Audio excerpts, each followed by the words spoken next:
back to another Guild Ball Informer video. We are now on episode 2 of Chris Hayes' hobby video log in the Guild Ball Informer dungeon.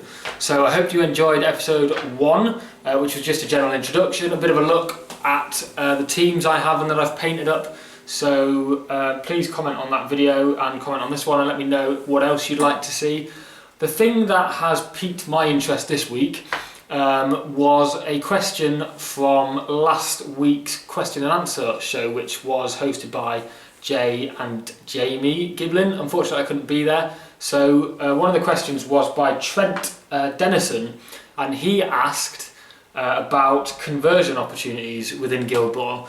Now, I'm also quite surprised that we haven't really seen that many conversions on the internet or anything. There are so many fantastic painters and converters across hobbies, Fantasy, 40k, Malifaux, all of those systems, that I'm surprised we haven't really seen any in Guild Ball. I think that might partly be down to how fantastic the models are anyway. They're such superb models that fit very well with the artwork that it does seem a shame sometimes to convert them at all.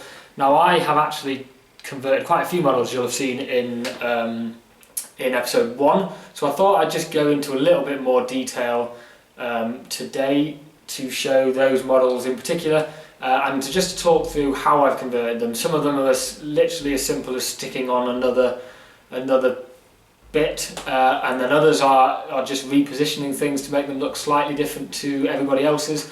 I just like to have sort of unique things, so mine look a little bit different. And for those of you out there that want to try and do some converting to the level that I have, it really isn't difficult. A tiny little bit of green stuff, super glue and a few extra bits and bobs, some pliers to cut stuff off with, and that's all you need really.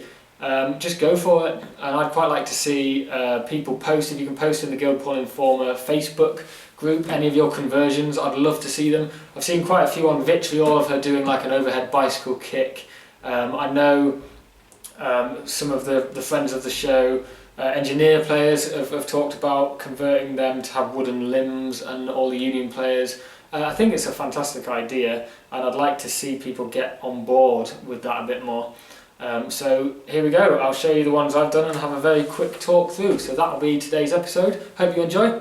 Cheers guys. So as you'll have seen last week, this is my Velocity, more by mistake than design, but she's doing a bit of a knee slider, so we won't really touch on that too much. No extra bits or anything, it's just a bit of a reposition by mistake. So she needs painting up, that's Velocity. Next we have Midas. I'm not actually sure where his sidearm came from, it's just in my bits box, but literally all I did was stuck on his original arm and then chopped it off at the wrist, and used a bit of green stuff to stick on the side, and then painted over it all to a bit of a gold effect. So that was literally the simplest conversion ever.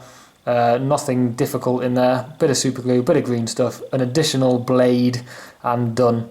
But I think that fits quite nicely with true replication when he manages it. Next one, which I think I actually left out of video 1, is Vitriol. So this is my Vitriol.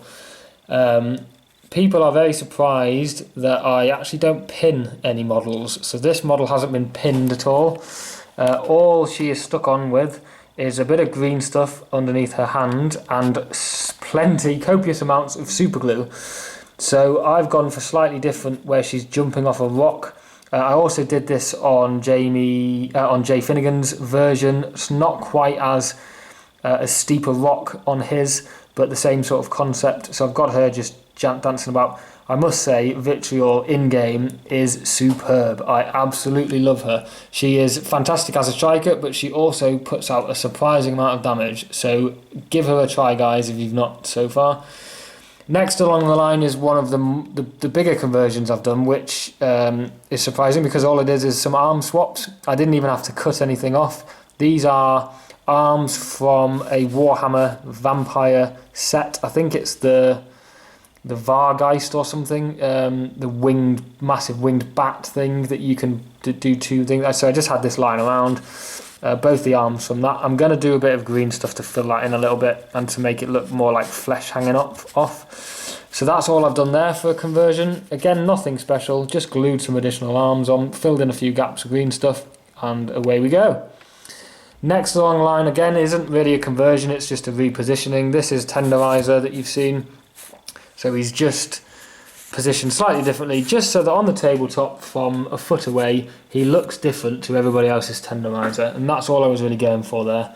I wasn't too keen on the fact that he was balancing on his mallet, so we've gone for something a bit different. Now the two that I like the most is my fisherman conversion. So the first one you'll have seen on Meet the Union and on my introduction video is Fangtooth. So I've got the original Fangtooth on the left, and then I have my converted one on the right. So I'll just have them both in shot and turn them around so you can see. But again, although it looks, I think it looks alright, it looks quite different, all I have actually done is taken the banner from the top of I think it's the Dark Elf Corsair set, and put that on there. So I've literally just stuck it on the front of his head, I've not done anything else. And then I've taken, I think it's a Savage Orc spear, cut it in half and then stuck it on his hand. So he looks like he's carrying a spear. It just makes him look a bit more fishy than the original Fangtooth. So that's him. And then last but not least you'll have seen is my gutter. So this probably took the most work, but again only a 10-15 minute job, nothing spectacular. All I've done here is I've cut the blade off the top of the original one, and then I've found that, again I'm not really sure where it's from, it was just in my bits box, it was probably the Corsair stuff as well. So I've tried to make it look a bit like an anchor, a bit of a spiked anchor, to make her more fisherman-like. I've used some pliers to chop her head off, the original head, so literally just chop the neck off and the hair, and I've used a Ronin head from Malifaux to make her a little cuter looking, a little less like the original, if you can get that in focus. And the difference I quite like, makes her look a bit younger, a bit more fisherman-y. And then if we just flip them round, on the back she does come with a cape.